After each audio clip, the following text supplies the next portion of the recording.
বন্ধুরা, যদি এখন আপনাকে অনেক টাকা দেওয়া হয় আপনি কি করবেন? অবশ্যই নতুন জামাকাপড় কিনবেন, ভালো গাড়িতে চড়বেন, তাই তো? কিন্তু আজ আমি আপনাদের এমন এক মহিলার কথা বলবো যিনি 2 লক্ষ কোটি টাকার মালিক হওয়া সত্ত্বেও পৃথিবীর সবচাইতে কৃপণ মহিলা হিসেবে গ্রিনিস বুকে নিজের নাম তুলেছিলেন।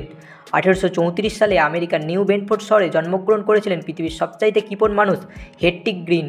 তিনি ছিলেন একজন খুবই সফল আমেরিকান ব্যবসায়ী। তিনি তার বিপুল সম্পদ রেলওয়ে শেয়ার এবং ঋণে বিনিয়োগ করে বিপুল অর্থ উপার্জন করতেন। নিজের জন্য তিনি এক পয়সাও খরচ করতে চাইতেন না। 16 বছর বয়সে কেনা জামাকাপড় তিনি আজীবন পরে কাটিয়ে দিয়েছিলেন। তিনি তার খাবার পেছনেও খুবই সামান্য পরিমাণ অর্থ ব্যয় করতেন।